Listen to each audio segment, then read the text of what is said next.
नमस्कार मित्रों, सुप्रभातम। जैसा कि आपने कल पढ़ा था हिंदी भाषा की विकास यात्रा, और उसमें अपन ने लास्ट में यही पढ़ लिया था कि संविधान के भाग 17 और अनुच्छेद 343 से 351 में हिंदी राजभाषा होने का उल्लेख है। आगे हम चलते हैं आज इस व्याकरण शब्द का व्याकरण। अब ये व्याकरण शब्द, सबसे पहले व्याकरण शब्द किन से मिलकर बना है और कैसे बना है, इसका क्या अर्थ होता है। तो यदि अपन बात करें तो व्याकरण वी धन आ धन करण, व्याकरण शब्द दो उपसर्ग वी और आ, वी और आ दो उपसर्ग, और करण इसमें मूल शब्द है। करण मूल शब्द के साथ में वी और आ के जुड़ने से जो शब्द बना है वो शब्द है व्याकरण। शब्द कौन सा है? वो व्याकरण। अब बात यहां खत्म नहीं होती। यदि अपन बात करें, आपसे वो सवाल करें और वो सवाल ऐसे कर सकता है, सवाल वो ऐसे कर सकता है कि व्याकरण का शाब्दिक अर्थ,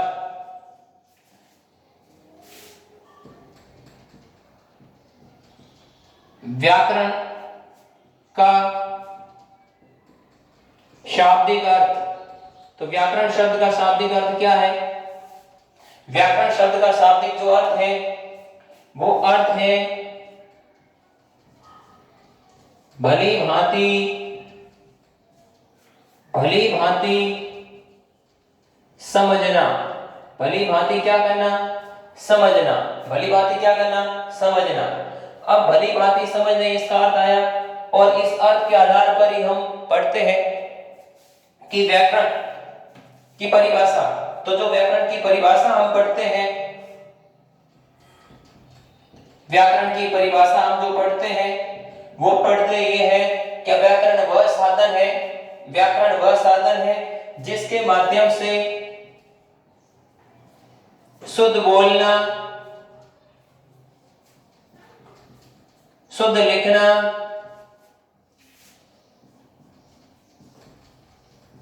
शुद्ध लिखना और शुद्ध पढ़ना आ जाए,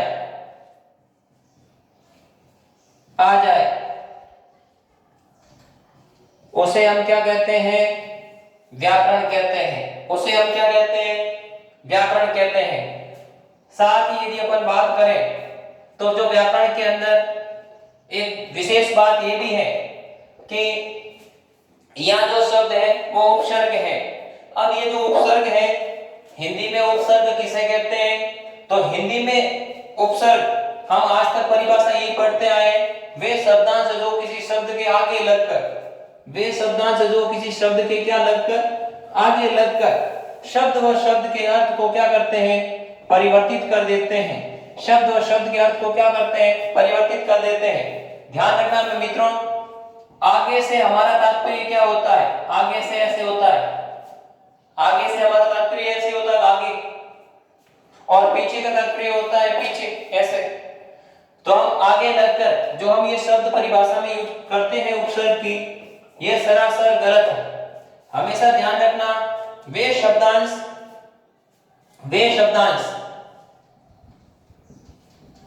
वे शब्दांश, शब्दांश का मतलब है शब्द धन अंश, शब्द धन अंश, वे शब्दांश जो किसी शब्द के पूर्व में लगकर या जुड़कर, लगकर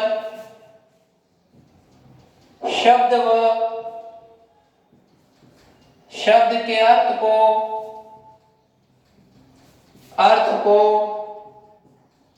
परिवर्तित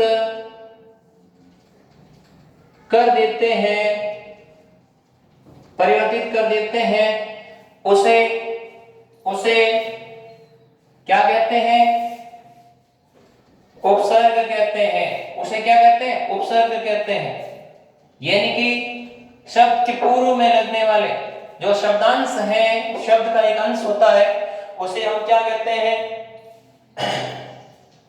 उपसर्ग कहते हैं। स्पेशली हम संस्कृत के 22 उपसर्गों का प्रयोग अधिक से अधिक हिंदी में करते हैं। साथ ही बात यह इतनी खत्म नहीं होती। अब यहीं पर देखो, ई और आ, ई और आ, अब ध्यान देना थोड़ा सा। ये है ई, ये है आ। अब ई कहां से निकली? व से। आ ही आ गया, तो व में से ई निकली, तो वह क्या हो गया? अलग अलग गया, आधा हो गया। ई और आ मिलकर क्या बनाते हैं? या। और वह क्या है? आधा। तो शब्द क्या बन गया? व्या। और पीछे शब्द क्या है? करण। दोनों के मिलने से शब्द क्या बन गया? व्याकरण। दोनों से मिलने से शब्द क्या बन गया? व्याकरण। तो यदि हम यह बात करें, तो यह जो बनने वाला एक शब्द है या, तो यदि आपसे कोई पूछे कि व्याकरण में शब्द संधि कौन सी है, तो संधि कौन सी हो जाएगी? यण संधि। कौन सी संधि हो जाएगी? यण संधि। व्याकरण में संधि कौन सी हो गई? यण संधि। यण संधि। बात करेंगे अपन कैसे यण है कैसे नहीं है, शब्दांश में दीर्घ वाली बात करेंगे अपन, लेकिन टॉपिक के अनुसार करेंगे। अब यदि हम आगे बढ़े, इसी को आगे बढ़ाएं, तो हम बात करते हैं सीधा वापस व्याकरण की। और व्याकरण की बात हम यदि करें, तो व्याकरण के 3 विभाग होते हैं। व्याकरण के कितने विभाग होते हैं? 3 विभाग होते हैं। व्याकरण के विभाग होते हैं 3। कितने विभाग? 3। सबसे पहला विभाग नंबर 1 पे कौन है? नंबर 1 पे है अपना वर्ण विभाग। नंबर 1 पे कौन है? वर्ण विभाग। और नंबर 2 पे कौन है? नंबर 2 पे है शब्द विभाग। और नंबर 3 पे कौन है? नंबर 3 पे है वाक्य विभाग। वाक्य विभाग। नंबर 3 पे कौन है? वाक्य विभाग। अब हम बात करेंगे सबसे पहले ही व्याकरण के इस विभाग में, और वो उन विभागों में सबसे पहला विभाग अपना कौन सा है? वर्ण विभाग। तो हम बात करेंगे वर्ण विभाग की। अब यह ध्यान देना, हम बात करते हैं किसकी? वर्ण विभाग की।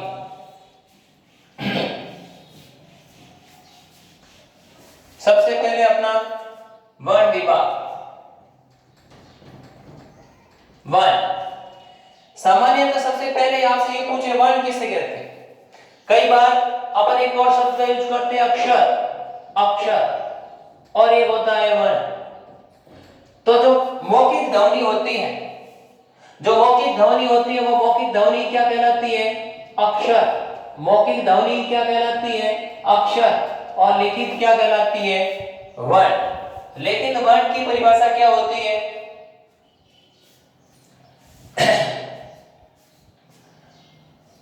व्याकरण के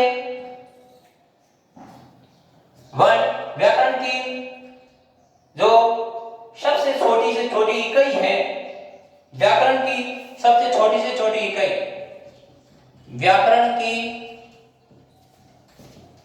सबसे छोटी से छोटी इकाई क्या कहलाती है? इकाई क्या कहलाती है? वर्ण कहलाती है। क्या कहलाती है?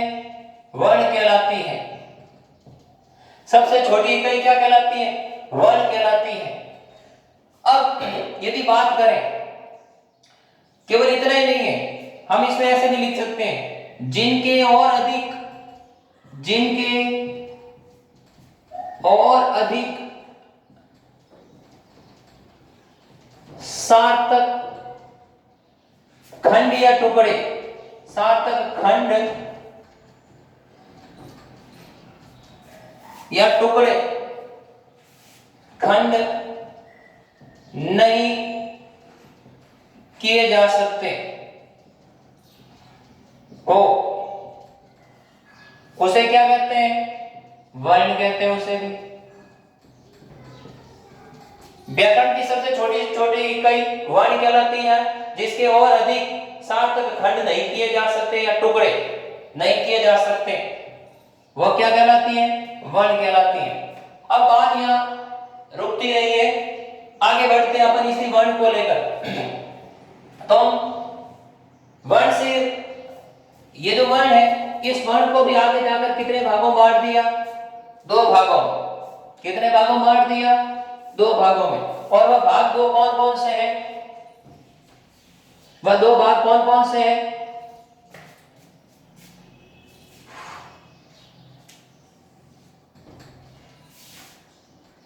एक है स्वर और एक है व्यंजन। एक है स्वर और एक है व्यंजन। व्यंजनों की संख्या 33 और स्वरों की संख्या कितनी है? 11। लेकिन उससे पहले मैं आपको एक चीज और बता दूं। हिंदी में कुल वर्णों की संख्या, हिंदी में कुल वर्णों की संख्या, हिंदी में कुल वर्णों की संख्या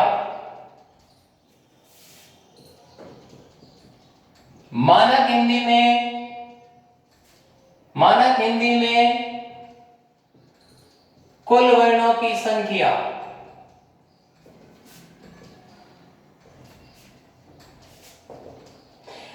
तो दोनों में ही सेम है। कितनी कितनी है? 52 है। यदि वो आपसे पूछे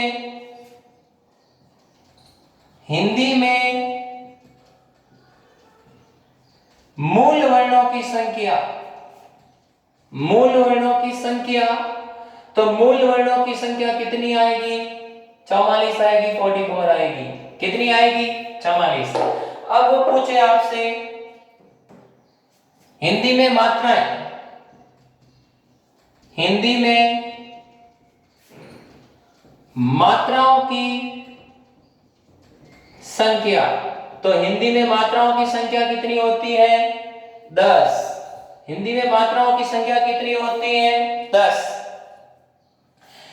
किसकी मात्रा नहीं गिनी जाती? अ की मात्रा, अ की मात्रा नहीं गिनी जाती। अ की मात्रा नहीं गिनी जाती है।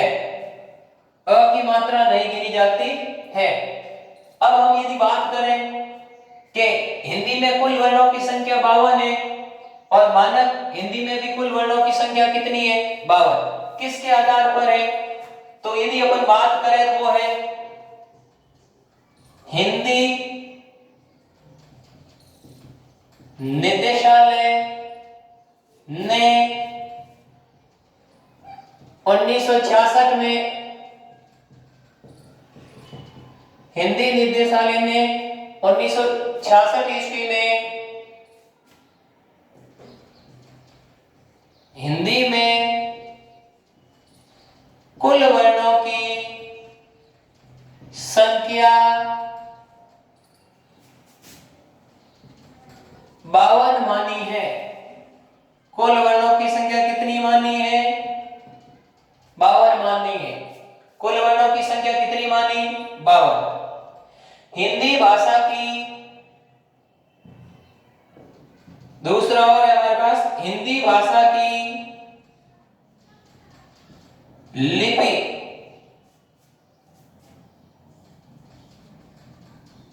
देवनागरी में भी हिंदी में कुल वर्णों की संख्या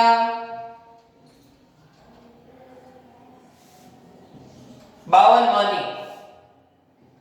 कुल वर्णों की संख्या कितनी मानी है? 52 मानी है। तो अब हिंदी में कुल वर्णों की की संख्या पूछे आपसे तो कितनी बोलोगे? 52। ऐसे ही पूछा जा सकता सीधा सवाल, हिंदी में वर्णों की संख्या, तो उत्तर 52, कुल नहीं डाले वो, हिंदी में वर्णों की संख्या 52। लेकिन वो ऐसे पूछे हिंदी में मूल वर्णों की संख्या तो कितनी आएगी? 44। अब वो पूछे हिंदी में मात्राओं की संख्या तो 10। हिंदी में किसकी मात्रा नहीं गिनी जाती? तो अब किसकी नहीं गिनी जाती? अ की। अब हम इसी में आगे बढ़ते हैं, थोड़ा और बात करते हैं कि मात्रा किसे कहते हैं। मात्रा किसे कहते हैं? सबसे पहला सवाल अपना, बाद में अपन बात करेंगे हिंदी में 52 वर्ण कैसे हैं। पहला सवाल है मात्रा किसे कहते हैं। तो मेरे बहुत सारे विद्यार्थी ऐसे हैं जिनको मात्रा की परिभाषा भी नहीं आती। आती है? किस किस को आती है? सुनो, मात्रा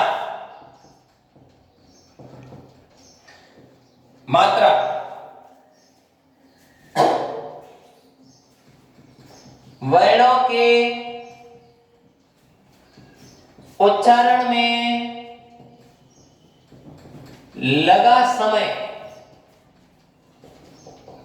मात्रा कहलाती है।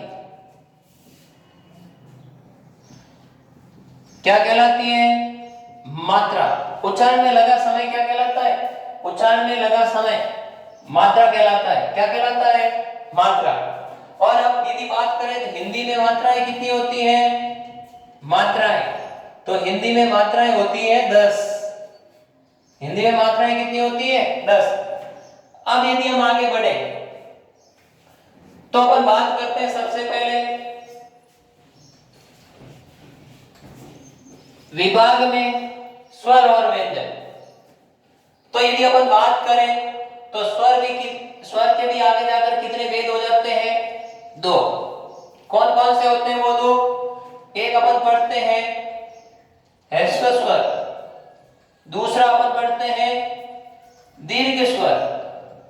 दीर्घ स्वरों की संख्या कितनी होती है? 7। ह्रस्व स्वरों की संख्या कितनी होती है? 4। लेकिन एक बात ध्यान रखना, मैं बाद में स्वरों का वर्गीकरण नहीं पढ़ाऊंगा। जो 5 प्रकार से होता है वो अलग होता है। हम सामान्य हिंदी की बात कर रहे हैं जिसमें 0 से लेकर छोटी से छोटी चीज आपके समझ में आ सके। अब यदि अपन बात करें यहाँ व्यंजन की, व्यंजन की, तो व्यंजनों की संख्या कितनी दे रखी है? 33। सबसे पहला जो व्यंजन है वो है स्पर्श, या इसी को कहते हैं वर्गीय व्यंजन। इसी को क्या कहते हैं? वर्गीय व्यंजन। और वर्गीय व्यंजन की जो संख्या है वो कितनी होती है? 25 होती है। अब आपसे पूछे कि वर्गीय व्यंजन होते हैं कौन कौन से हैं? तो क से लेकर म तक, यानी कि पांचों ही वर्ग, क वर्ग, क ख ग घ ङ, फिर च वर्ग च छ ज झ य, और फिर ट वर्ग ट ठ ड ढ ण, और उसके बाद में त वर्ग त थ द ध न, और उसके बाद में प फ ब भ म। अब यदि इससे आगे अपन बात करें तो नंबर 2 पे कौन सा है? अंतस्थ। कौन सा व्यंजन? अंतस्थ व्यंजन। और अंतस्थ व्यंजनों की भी संख्या कितनी होती है? 4 होती है। और वो 4 होते कौन कौन से हैं? य, र, ल और व। य, र, ल और व। और यदि हम सबसे लास्ट की बात करें तो वह कौन सा व्यंजन है? ऊष्म व्यंजन। कौन सा व्यंजन है? ऊष्म व्यंजन। और इस ऊष्म व्यंजन में जो संख्या है, ऊष्म व्यंजन की जो संख्या है वह भी कितनी है? 4। कौन कौन? च, स और ह। इनकी भी संख्या कितनी है? 4। अब अपन ने पढ़ा था कि हिंदी में जो कुल वर्ण होते हैं, और वो कुल वर्ण होते हैं जो कितने होते हैं? 52। तो हम 44 की तो बात कर चुके हैं, 44 की, 11 और 33। अब हम यहाँ एक और बात बता दूं मैं आपको, और वो बात ये है कि एक और होता है संयुक्त व्यंजन। क्या होता है? संयुक्त व्यंजन। क्या होता है? संयुक्त व्यंजन। अब ये मूल वर्णमाला में नहीं था, मूल वर्णमाला में नहीं था। वर्णमाला किसे कहते हैं? वर्णों के समूह को क्या कहा जाता है? वर्णमाला कहा जाता है। तो अब ये संयुक्त व्यंजन, इनकी भी संख्या कितनी है? 4। कौन कौन से हैं? श, त्र, ज और श्र। उसके बाद में एक और बात आती है, और एक और बात किसकी आती है? और वो आती है उत्सित व्यंजन। इसी का दूसरा नाम है द्विगुणन। इसी को कहते हैं ताड़न जात, ताड़न जात। इसी को कहते हैं उछला हुआ, फेंका हुआ। इसी को कहते हैं उछला हुआ, फेंका हुआ। और ये कितने होते हैं? 2। ये कितने होते हैं? 2। कौन कौन से होते हैं? अड और अढ, अड और अढ। उसके बाद में एक और होता है अपने अयोगा। कौन सा होता है? अयोवाह। अब अयोगा की संख्या कितनी होती है? ये भी 2 होती है। कौन कौन से होती है? एक होता है अंग और एक होता है अह। अब ये अयोगा कहते किसे हैं? तो ध्यान से सुनो। अयोगा न तो स्वर है और न ही व्यंजन है। न स्वर है और न व्यंजन है, उन्हें क्या कहते हैं? अयोगा। तो ये न स्वर है न व्यंजन है, तो है क्या ये? तो ये ध्यान रखना, ये तो है अनुस्वार। ये तो है अनुस्वार। क्या है? अनुस्वार। और ये क्या है? ये है अपना विसर्ग। ये क्या है? विसर्ग। यानी कि इनको हम अनुस्वार में और इसका हम प्रयोग कहां करते हैं? विसर्ग में करते हैं। अब हम वापस बात करते हैं। अभी मैंने लिखा था, क्या लिखा था कि हिंदी में कुल वर्ण 52 होते हैं, मूल वर्ण कितने होते हैं? 44। यानी जो शुरुआती वर्णमाला थी तो 11 स्वर और 33 क्या थे? व्यंजन। तो मूल वर्णमाला में तो कुल वर्ण कितने हो गए? 44। उसके बाद में कैसे जुड़े? क्या जुड़े? तो संयुक्त व्यंजन जुड़े, उत्सित द्विगुणन जुड़े और अयोगा। अब हम यदि बात करें 52 होते कैसे हैं, तो ध्यान दो। 52 कैसे होते हैं? ध्यान दो।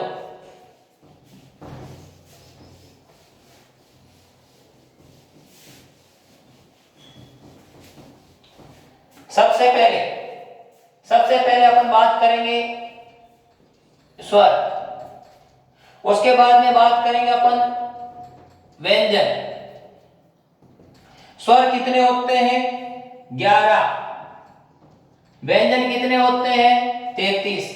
उसके बाद में अपन बात करेंगे संयुक्त व्यंजन। संयुक्त व्यंजन, और संयुक्त व्यंजन की संख्या अपन ने कितनी लिखी थी? 4।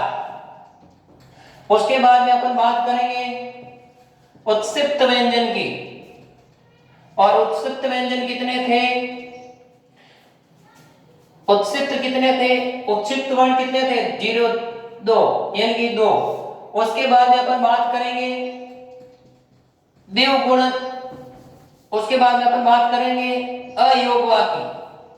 किसकी बात करेंगे? अयोगवा की। तो अयोगवा कितने थे? ये भी कितने थे? 2 थे। अब इसको अपन जोड़ें। 4 8 8 4 12, 8 4 12, ये 2 और 8 से ले 2 3 5, तो टोटल कितने हो गए? 52। तो हिंदी में कुल वर्णों की संख्या कितनी? 52। मूल वर्णों की संख्या कितनी? 44। स्वर कितने? 11। व्यंजन कितने? 33। अब अपन बात करते हैं स्वर और व्यंजन की।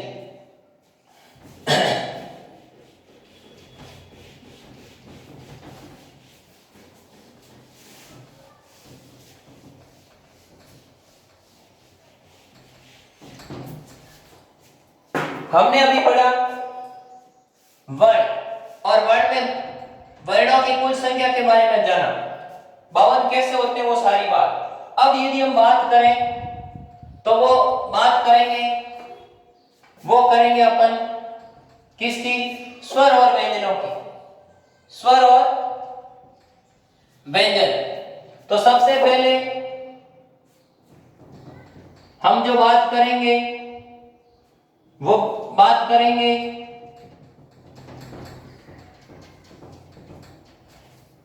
की बात करेंगे। किसकी बात करेंगे? स्वरों की बात करेंगे। तो हम स्वरों की बात करने से पहले स्वरों का वर्गीकरण, किनका वर्गीकरण? स्वरों का वर्गीकरण। अब जो स्वरों का वर्गीकरण है कितने प्रकार से किया गया है? 5 प्रकार से किया गया है। इनकी बात अपन कल करेंगे। लेकिन एक बात और, यदि आपको वीडियो पसंद आया हो तो लाइक, शेयर और सब्सक्राइब करना न भूलें। धन्यवाद, नमस्कार।